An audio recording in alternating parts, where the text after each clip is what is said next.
Hello and welcome to the Lost Boys podcast. My name is Chris McGuigan. You're listening to podcast number 161 on April the 23rd, 2013. Well, this week we catch up with Kenny McKay, who is now the presenter for Celtic TV. And originally we thought we were just going to do a little interview with Kenny about how he got the job, what he thought of the new position and all that kind of jazz. But we went up to Celtic Park on Sunday morning before the Inverness Caledonian Thistle match and the day we clinched the championship. And Kenny actually gave us a tour of everything that goes on behind the scenes for Celtic TV and took us all around the stadium, brought us down onto the pitch, brought us up to the gantry, all around the press box and all that kind of stuff. It was fantastic, absolutely fantastic, and a real bonus for not only us but hopefully the listeners as well. So, without further ado, here we go. Kenny McKay, Celtic TV. Hope you enjoy it.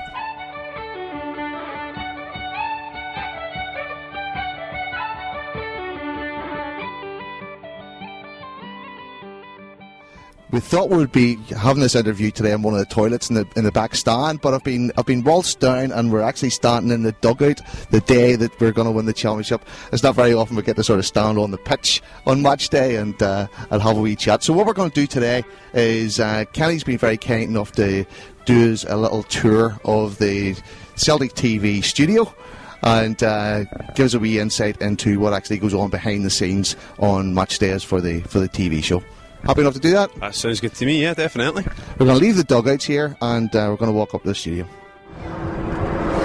So we're not going back in through the tunnel, we're actually walking along the front of the old South Stand, and it reminds me of last year when we played at the Football Aid Day and we were able to get down onto the pitch. But seeing it today on an official match day is lovely, so it is. The grass looks fantastic, and what I'll do is I'll post a few photographs of that up online to accompany the podcast. So we're upstairs now and we're going through the offices, and these are the things you don't think about at all whenever you're a fan. And Tony Hamilton has just come out. Are you live? I am. No, I'm not. I'm doing good, Tony. How are you doing? Okay. This is my boy Pierce. Hiya. It was an early start.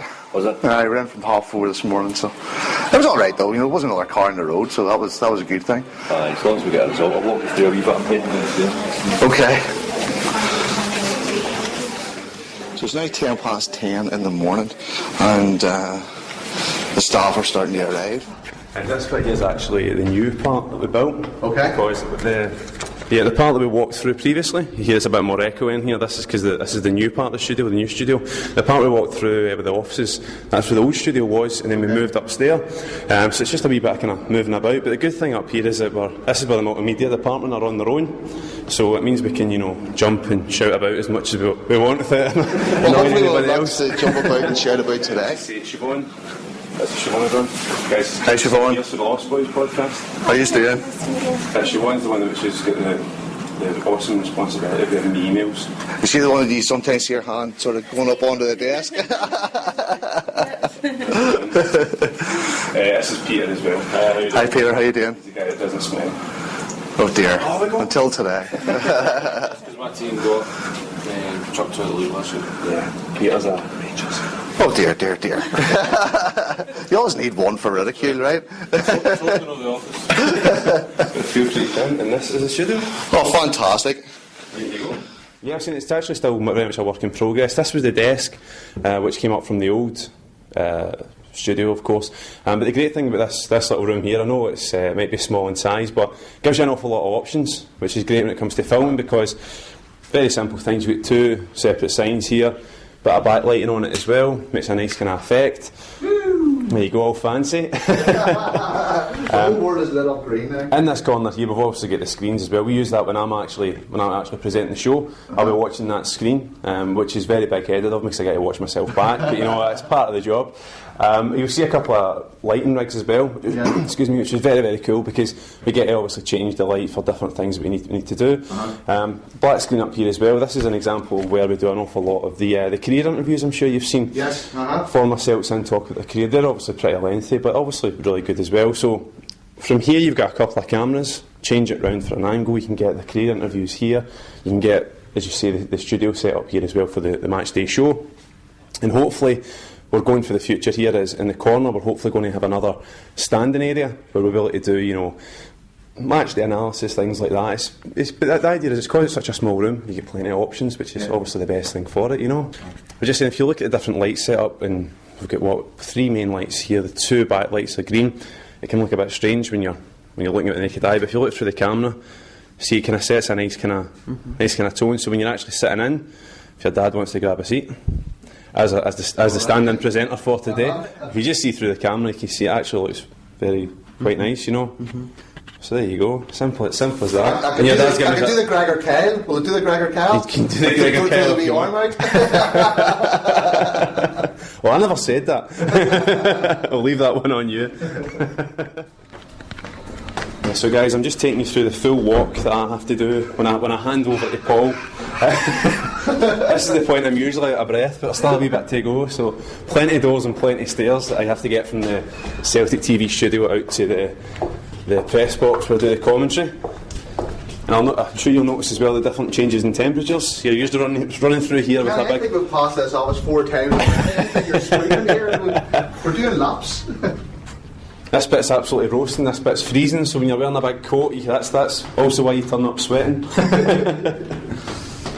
You get to pass by here, a lot of the guys preparing the half-time pies, which is not a bad smell to pass by, I might add. And if I take you through here actually, just through this door, and nearly there.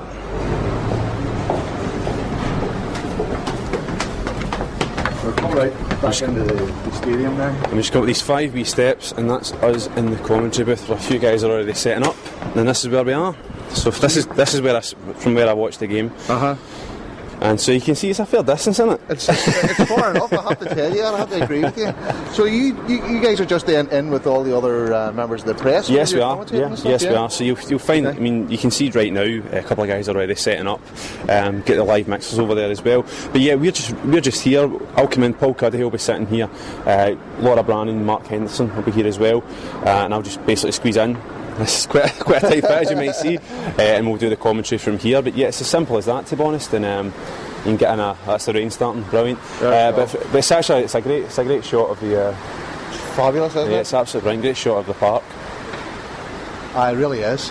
What's good about here as well, I should say, when you're sitting in this particular seat of mine, if you look down, you can just see the substitutes. Yes. So when you can maybe see a substitute getting ready, myself and Paul try and glare in to see who it's going to be, and I think, oh God, what number is that? Who's that? And then obviously Samaras is easy to spot, but the rest of them when they're wearing their trackies and wearing their tammy, it can be a bit tricky.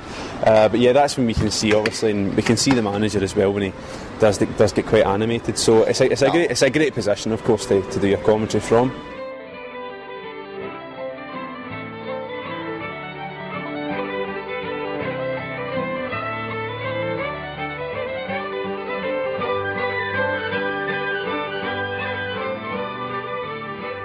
So we're actually sitting now in the Celtic TV studio, and I'm delighted to say, sit beside me, and we'll do this like we're on Celtic TV, is Kenny McKay. How you doing, Kenny? I'm very well. As I said, thanks for having us.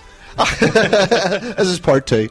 You're the presenter now, so I'm just a studio guest. You can sit back, that's brilliant, isn't it? I can take the easy street. No, that was great, Kenny. It's amazing, actually, just how much goes on in the background. I was quite surprised, because when we were texting back and forward and emailing back and forward during the week, I was kind of imagining this little broom cupboard in the corner somewhere, and not a big production, but there's actually more than what I expected.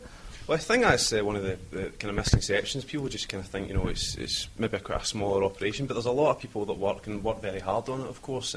The studio is just obviously the focal point of it, so it's one of these things when it comes to a match day and it's just me sitting gabbling away in front of a camera. It just seems like it's just me talking away, but obviously a lot of hard work's went over the course of the week to get it happening, because particularly clips, we've got previous shows, we have to get into the archives, find out previous games, should I say, dig into the archives, last meetings, things like that, interviews with the managers, the players. We're always up at Lennoxtown as well, so you tend to go up to Lennoxtown maybe once, twice a week, catch up with a couple of players, and obviously that forms part of the huddle online. The matchday shows, to be honest, is perhaps the most enjoyable part of my job. I really do enjoy it because it's great to get interaction with the fans.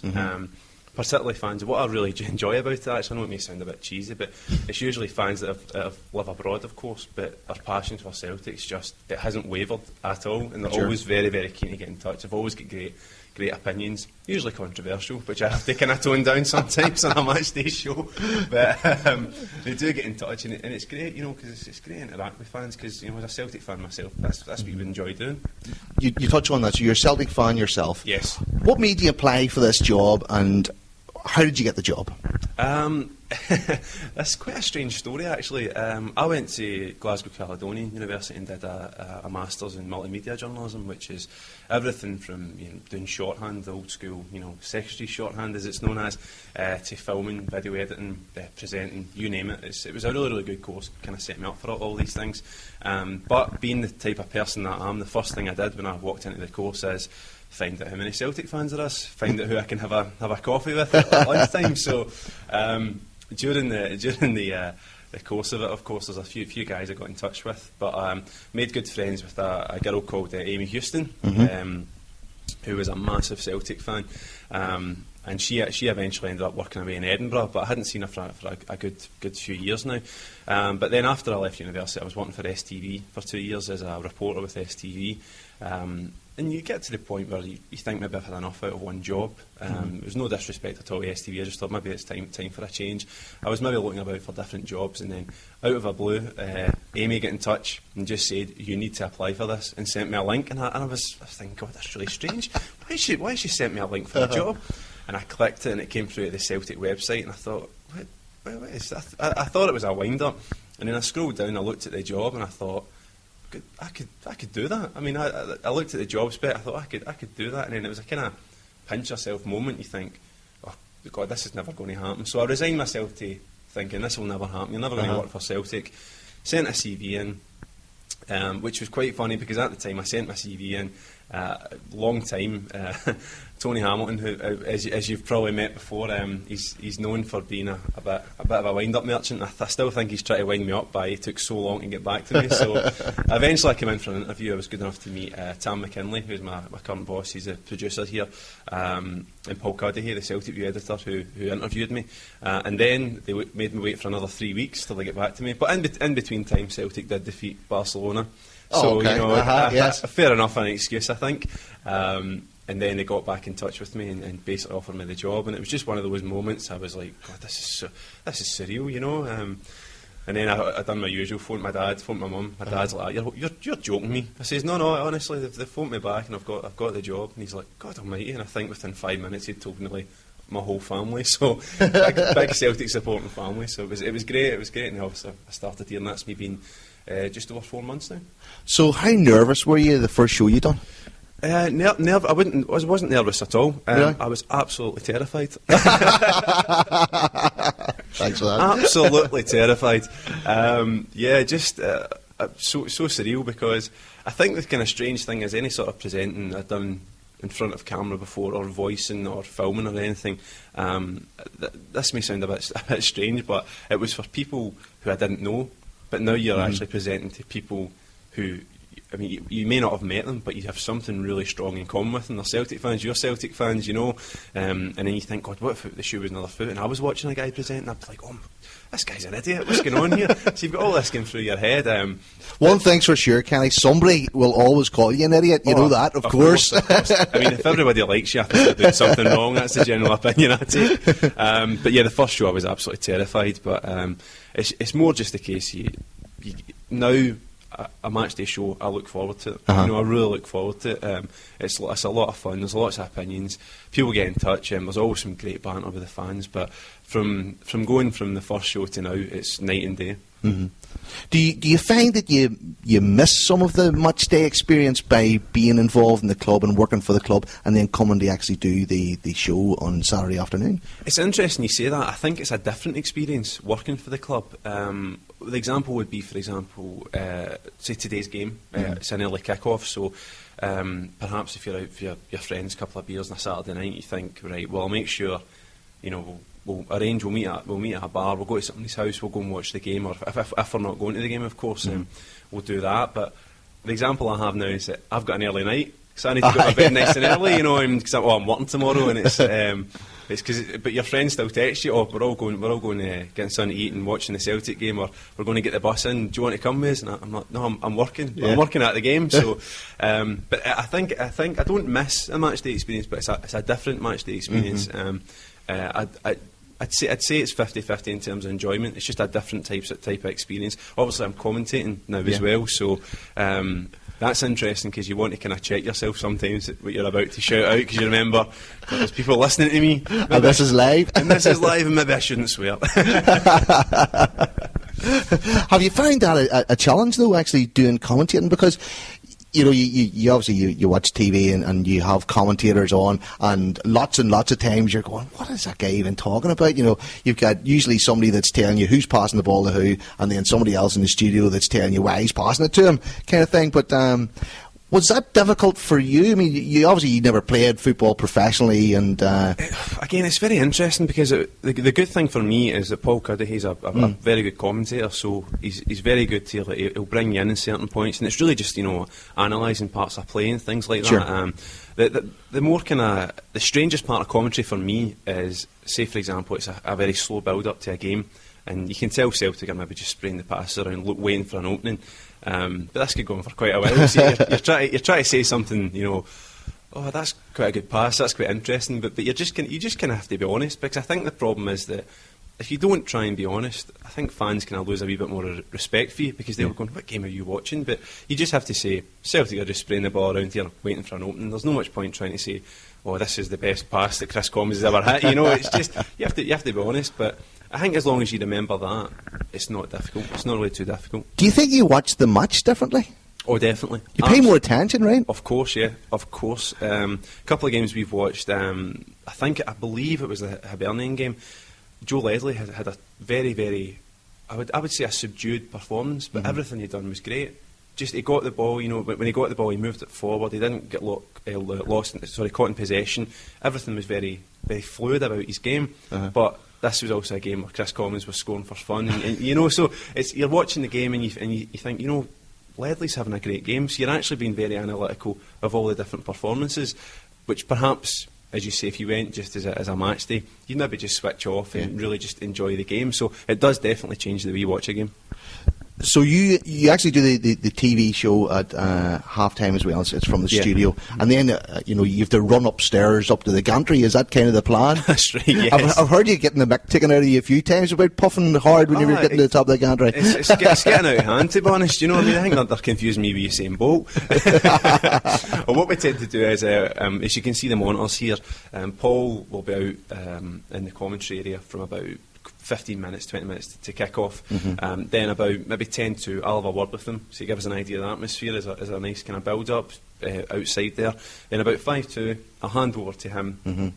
Paul will obviously introduce the teams as they're coming out, and then that gives me 5 minutes to make sure everyone's switched off here, leg it past the place that I brought you in, all the way back out to the commentary area and join Paul there. But yeah, it's I've missed the Chris Commons goal against Aberdeen, which I've taken no end of slaggings for. But I mean, come on, how quick do you want me to be here?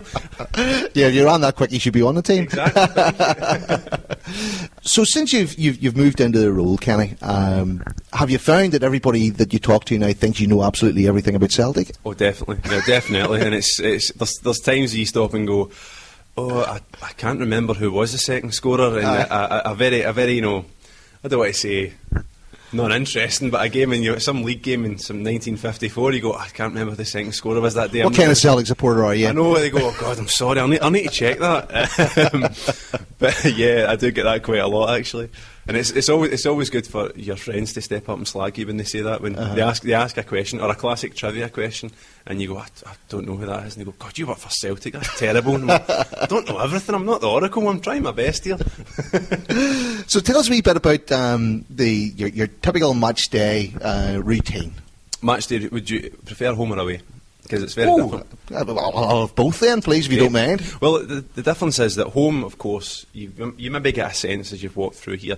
There's a real kind of build-up, because obviously you see the stewards coming in, obviously police are here setting everything up. The fans come very early on a match day as well when we're at home, which is great, because you see them obviously walking about, going to the superstore. And it's great because I enjoy actually going out to the front. You see everyone taking photographs next to the jock Steen, and it's just brilliant to see that, But that build up starts very on. So I'll usually come in here a good couple of hours before kick off. If it's a 3 o'clock kick off, you're usually in about I don't know, 10, 11, something like that. Maybe a wee bit earlier if you've got some stuff to do. Today, obviously, you're in about 9 o'clock, as much as you can, and get everything done. What you'll do is we'll double check everything that we've got for the show. Peter, who I introduced you to, he's very much the match day kind of producer of the show. I'll have a quick word with Peter, what we're going to put out, are we going to run interviews with the manager, things like goal of the month. It's always good. Fans really enjoy that when they're watching. Right now we've got goal of the season, of course, and absolutely brilliant contenders in that. You can hear myself and Paul screaming like little girls when we see Samaras' overhead kick. It doesn't get any less embarrassing every time you hear it. We'll have a quick chat what we're going to put through. Obviously check the teams, things like that, get all the information that we can.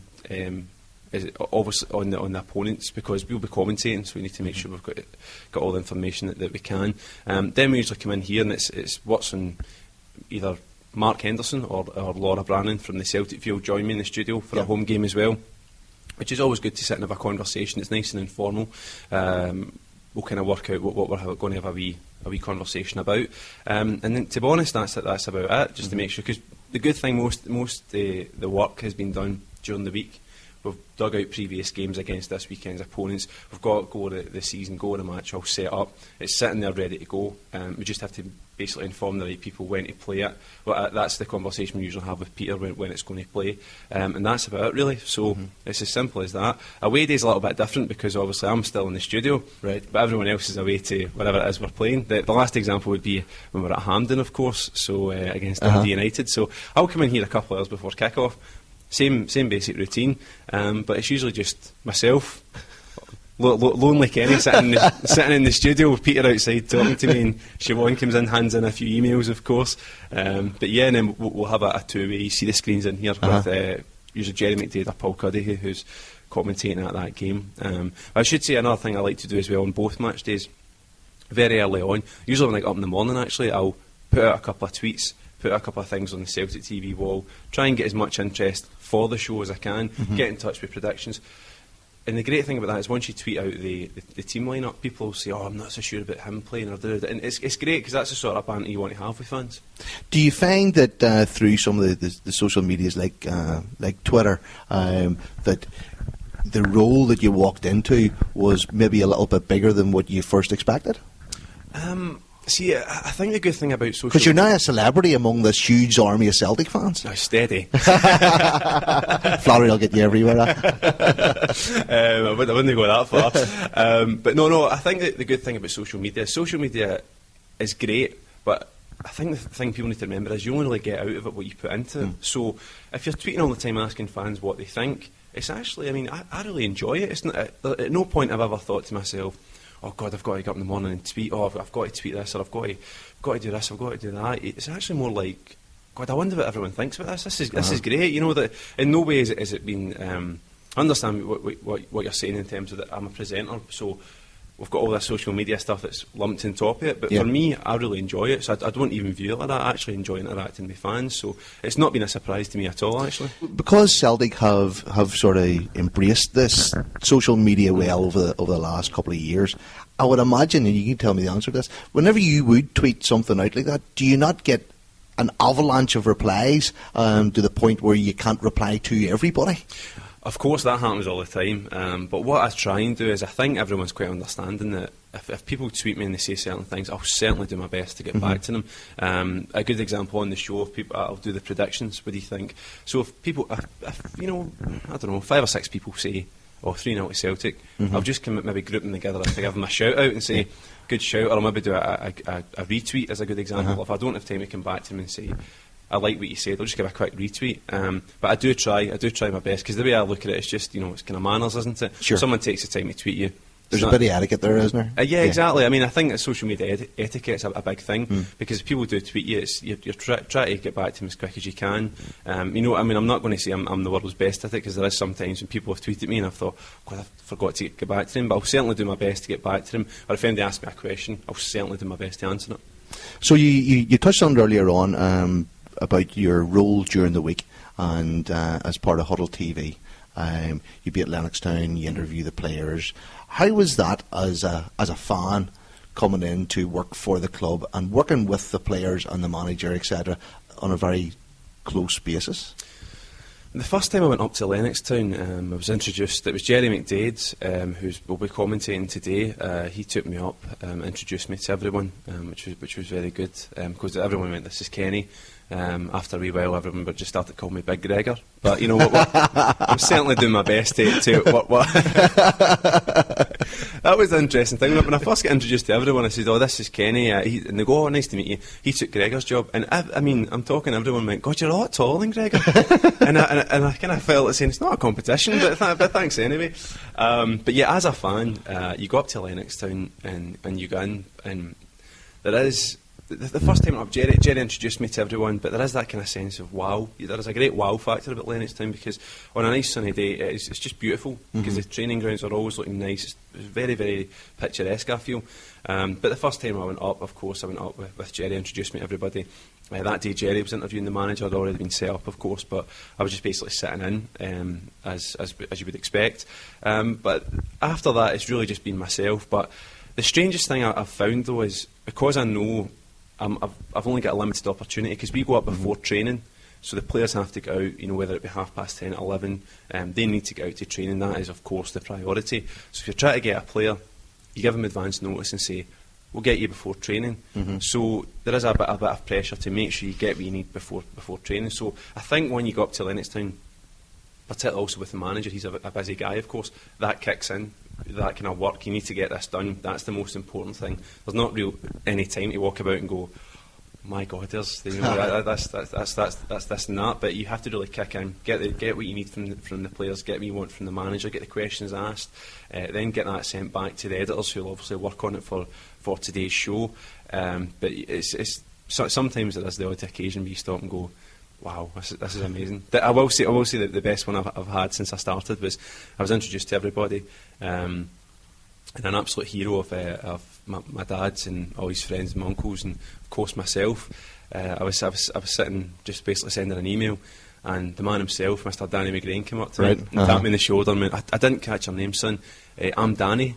And I felt like saying, I'm Danny. I mean, you meet Danny McGrain and he opens with, I'm Danny. And I went, I felt like saying, I know who you are. You're amazing. God, you're one of the best players and it was just so surreal. And I thought, God, what a nice, genuine gentleman of a guy. And Danny is a great guy, of course, but that was one of those moments where you go, he walked away and you stop and go, did that just happen? Did Danny McGrain just introduce himself to me as, hi, I'm Danny? It was just, that was a surreal brilliant. So, obviously, when you're interviewing players and various guys around the club, I would imagine that for some people it would be a bit of a challenge, the media side of it. Have you found that some handle it better than others, or do they do a little class to the players on how to deal with the media and stuff? I think that comes part with practice, as you would imagine. Of course, Celtic do their best to make sure that the players are also well informed with everything. The PR team, of course, Ian Jamieson, Ronan, etc. They're always making sure the players are briefed whatever they're doing. But I understand it can be a bit nerve-wracking. And one of the things I always find, regardless of who I'm interviewing, is that if you just say the camera's not live, so we can shoot something again, it's not a big deal, and I think that relaxes a lot of people, because think that, I mean, no one wants to make a fool of themselves, of course, but you just say, listen, don't worry about it. If you say something or you start laughing or etc. That's why we do a podcast. And don't go out live. Many's the time we've sat on a Wednesday night and go, Who do we play on Saturday? Before with the Dundee United game, I was interviewing Lucas Zaluska. Of course, he's ex-Dundee United. Yes. It was in the Cup. It was a really good chance to have a chat with him. Again, he's more than happy to chat.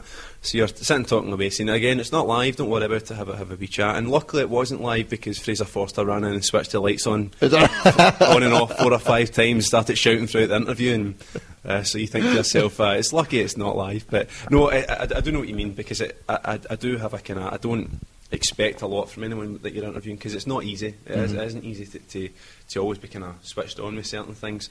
But the players are usually very good. Are very happy to speak to you as well. And I will say the manager's brilliant to speak to. Very, very, very. Not just with Celtic. Sorry, he's obviously got great opinions about football and management as well. Because I mean, I think everyone really sometimes forgets the manager's experience. Yeah. If you think he was the captain of the club, the way he came back to the club, you know, he's went from here to here. Now he's a Celtic manager, and what he's done. I mean, Barcelona, of course. Can anyone remember? Would anyone imagine that when he first took over? I don't think so. But he's very, very well rounded on football matters. So it's good when we're having an interview with the manager to talk about Celtic, but just throw in the odd question about general what's been happening in football. And he's very switched on, very happy to talk about it. So one of the things that was obvious to us walking up here was, one thing you certainly don't appreciate whenever you're a regular Joe supporter coming in with your season book and stuff, just how many people are employed at the club. When we were sitting downstairs, for instance, you know, it was 9:30 in the morning, 9:45 in the morning. Here we are, you know, 2.5 hours before kick-off, and the amount of people, catering staff, you know, people in suits, and you know, there was, you know, hundreds coming. It seemed coming in through the door. Were you surprised at that whenever you became part of this sort of well-oiled machine, about how big the club was? It was quite surprising, particularly when I was taken through and I was being introduced to everybody, and you say, you know, there is.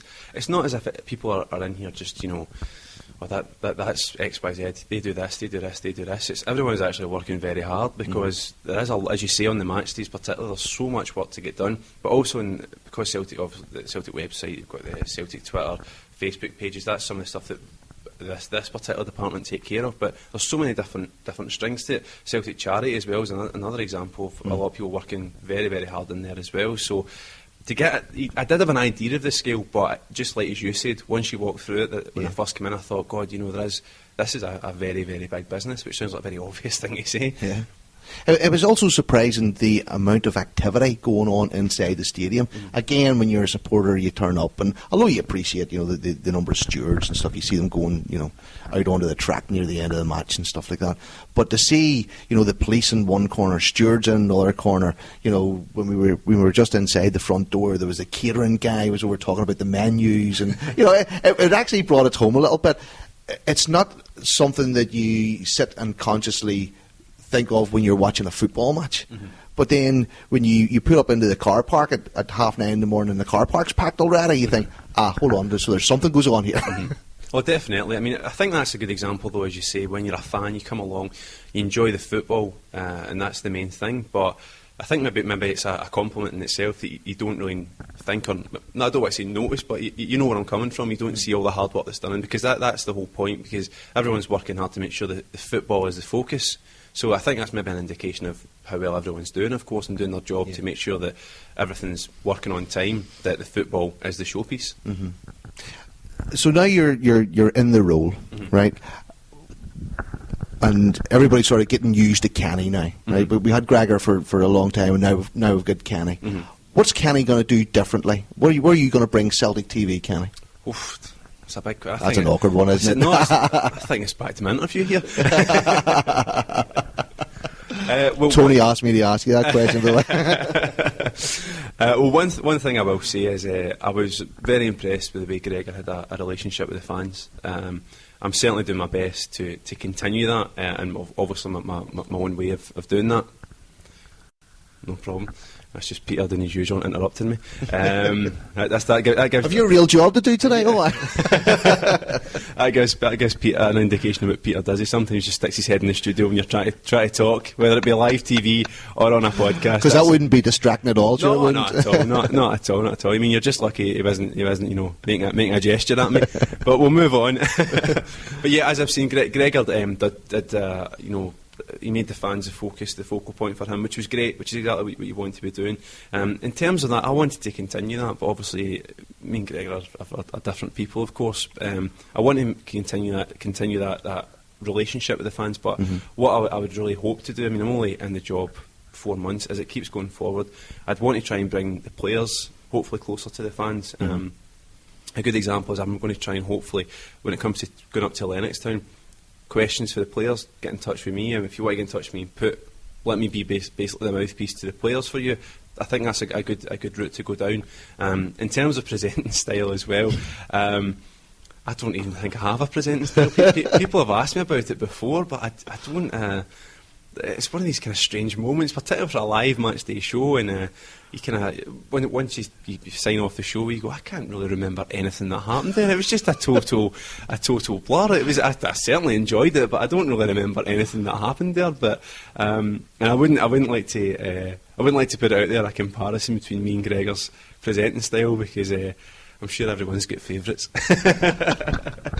I thought it was funny. Actually, I saw you one week, and you were actually here in the studio at half-time on your own. And I'd seen you before, and you'd been with other people, and it was all very natural. On your own, I would hate to do that. It's like talk for 15 minutes just on your own. What I will say is it's a different type of pressure. What makes it great, though, as I said, if you get in touch with the fans, because people get in touch, and it always makes it easier if there's been a great goal, or we're winning, or there's a great big talking point in the game. One of the strangest ones I did was the St Mirren game when Victor Wanyama was sent off, and what I will say is I do try and tone down what I'm genuinely feeling. It's not as if I put on an act, but I try and tone it down because for obvious reasons. So at half time when Victor Wanyama that sending off and things like that, I was just thinking to myself, that's madness. That's absolute. What is going on here? I was just absolute madness. So when it came back to that, and I think you could see in my face exactly what I was feeling. I was like, this is just ridiculous. And of course, everyone was getting in touch, and you put their opinions out and things like that. And but I think the fans make it a lot easier. It's not really as difficult as perhaps I'm making it look. But I have to say that even when I lived outside the UK, all those years, and watching Celtic TV, it was the partisan type of approach that I really enjoyed. I thought that was good, where you do have the guys shouting, "What? You should never get sent off for that." I actually liked that bit. Exactly. I mean, that was when I first started as well. My boss, Tam, he always used to say, I think I've maybe worked at news for too long, he says, because you're doing your best kind of John McKay impersonation. I'm like, well, maybe I am. So learn to relax a bit more. And he says, because you're a Celtic fan, you're talking to Celtic fans. If it was a great goal, just say it. And again, with the analysis show that we do on a Monday, the last couple of analysis shows we've been very, very happy to have Tom Boyd in, which has been great. And it's just great, you're sitting talking to Tom Boyd, Celtic legend, massive Celtic fan. I'm also a Celtic fan as well. And it's just two guys. Yeah. I mean, sometimes you forget the cameras rolling. Des, who's one of the producers as well, he'll come in. He'll be filming the show, and he'll be looking at me as if, like, remember it is only a half-an-hour programme. I'm like, all right, sorry, I was talking to Tom. Yeah, just getting carried away. It's as if you're sitting in the pub talking to your friend. But yeah, I think that's one of the signature things about Celtic TV. It's fans for fans. And I have to ask this question as well, because we're talking before we come in. And is it Siobhan that works outside? Right, she looks after all the emails and all that kind of stuff. Does she ever sneak a wee fly one in there, to try and trip you up? Of course she does. Absolutely. And I want to shop her here. Of course, that's exactly what she does. No, Siobhan's actually brilliant when it comes to things like that. But one example would be I grabbed a shirt when I was doing one of the shows. I forget when it was. One of the match day shows. I believe actually it was in the studio downstairs before we moved. And I grabbed a shirt. I went into work, put it on, put my tie on, and I looked down and I thought, wait a minute, this isn't white. And I looked at my shirt and I thought, and what I'd actually grabbed was a very light blue shirt. Oh dear. And I thought, oh, you're joking. Oh my God, this is terrible. So I put my tie on, put my Celtic tie on, into the studio, and I sat down and I looked at myself through the monitor and I thought, actually, do you know, under the lights it looks white. I'm okay, I'm fine. I got away with it. I thought, God, that's my first little drama. I got away with it. First email I get in, Siobhan sits it down. Hi Kenny, that shirt's an absolute disgrace. Why are you wearing that? And I looked at it and I thought, oh my God. And then I later found out after the game it was none other than Mr. Paul Cuddihy who'd sent in the email and told Siobhan about it. So both of them tried to stitch me up, and I thought, that's great. That's what you've got in your own corner. There you go. You needed at least one of those to get under your belt, right? So today.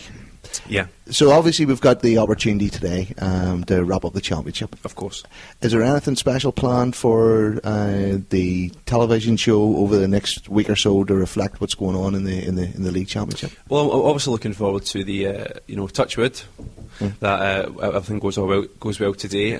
Monday we've got the analysis show, which will be really good as well. And the good thing is throughout this week it will be the focus of all the shows, which is the best thing when we're speaking to the manager, the players, basically reflecting on the season, because that's of course will win the championship. Because like all seasons, there's been highs and lows, but the best thing I think we've played some very, very good football. That's the best thing for me, to be honest. Some of the games I think we've played great football. Of course, people criticise and say, some games haven't been the best, but that's like it. I mean, tell me a football team in the world that hasn't had that. But I think for me, we've played some really good football. I'll be catching up with guys like I said, Tom Boyd will be in again. When myself and Paul Cuddihy do the Celtic View portion, looking through the club magazine, me and Paul also have a bit of time looking back on the season, what's really stood out. But it's one of the things you look forward to, because you're looking back to all the highlights of the season, and as I said, as a Celtic fan, who doesn't want to do that? Fantastic, and we've got a cup final coming up as well. Exactly. So that'll take us to the end of the season, and then you'll get about a week and a half off, and then back into it again. What's the plan during the close season this year? Close season? Doesn't ring a bell with me. Yeah, I mean, it just shows you the sort of pressure the team and the manager are under.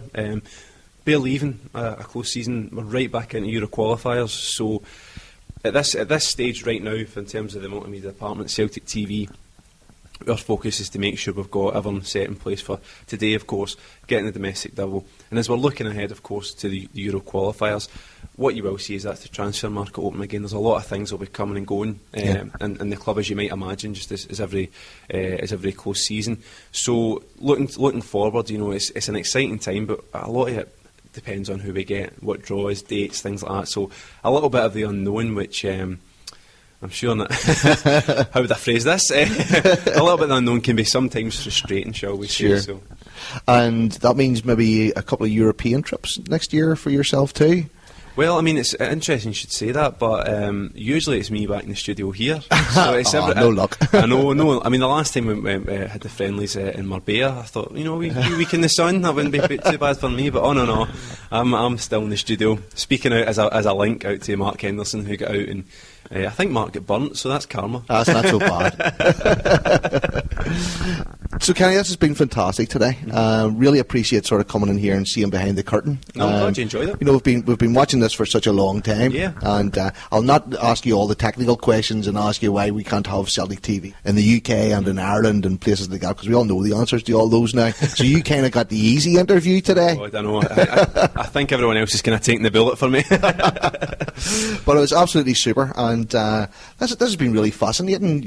It was one of the things that I wanted to do for quite a while now at Celtic, and I can't imagine every other club in the world would give a fan an opportunity to come in that does their own little sort of hobby as a podcast and have a look around. And it's been smashing this morning. It's been really good, and I appreciate everything that you and Tony and the rest of the guys have done for us. Not at all. It's been an absolute pleasure. I say thanks for coming in, actually, and thanks for, of course, letting me on. I'm actually, one thing you said, I was really glad that we got to come through, and I showed you the pitch just before the game, because I said it's this, and hopefully the listeners can pick this up. There's this kind of strange, eerie quiet that you get just before the game, and it's something so nice about it, because a couple of hours time it's just going to not be like that at all. Let's hope not, anyway. Exactly. But no, seriously, thanks for having us on. I should say, anyone who's listening, if you want to tweet me, I was being serious about the social media. It's just at KennyBoy13. Of course, Kennyboy's got an H in it, as you might imagine. Feel free to get in touch with me, of course, and thanks for listening. Wonderful. Okay, thanks very much. It's been great fun. Not a problem. Thank Cheers. you.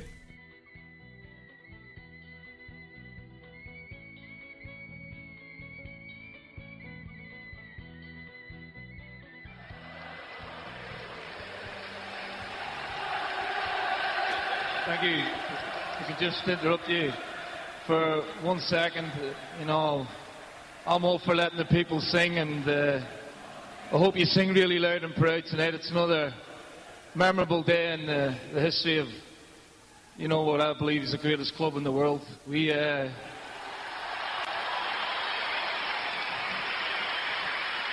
Whilst we have a great history and a great tradition, I think you should applaud the present as well. We have a fantastic, vibrant, talented young team who have brought great memories to the club this year. You know, we've had a wonderful European campaign. Obviously beating Barcelona here was the highlight. And we have retained our title, which was obviously the priority at the start of the season. However, the future looks good as well. We a young team, hungry for more success, but we cannot do it without yourselves. And in my 3 years here, your support has been unequivocal. I'll pay a tribute to the guys up there again in the corner, the Green Brigade.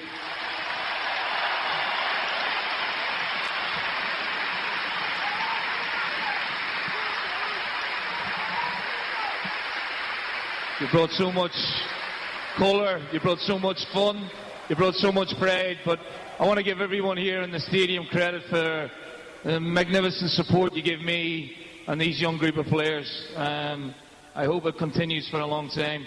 Just to finish off what was, you know, a very special day for me, my family, who have been here for every game and given me magnificent support, my partner, my son, thank you.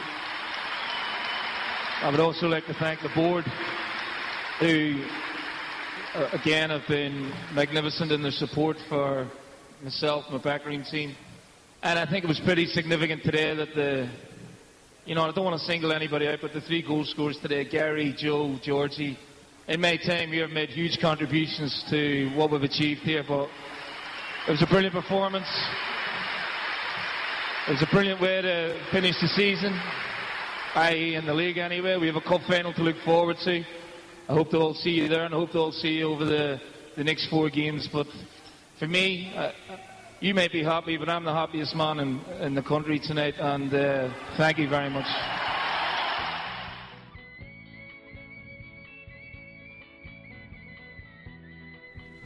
So there you go, lads and lasses.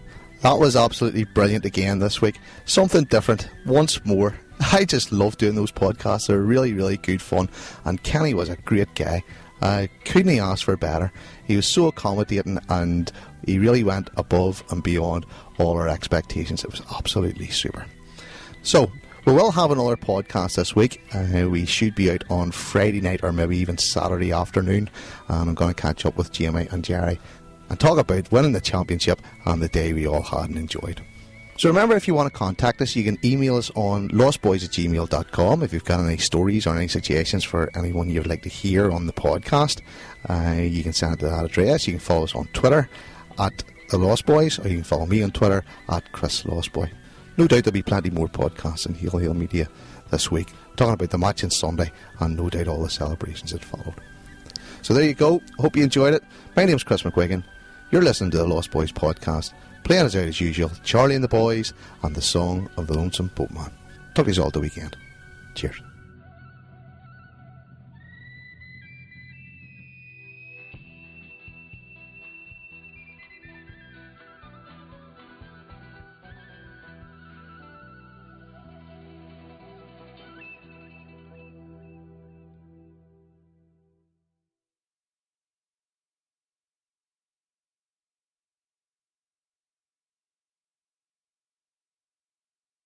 We play 5 sides every Thursday, as you know, with the Celtic staff, and every following Wednesday in the View I'll get slagged for my poor performance. So I'll just stick to watching football as opposed to playing it, because I wasn't blessed with any sort of footballing gifts whatsoever. In the best case scenario, I'll describe myself as a no-nonsense old school centre half. There you go. Who doesn't want anything to do with the ball. Just put it up the park. Nothing to do with me.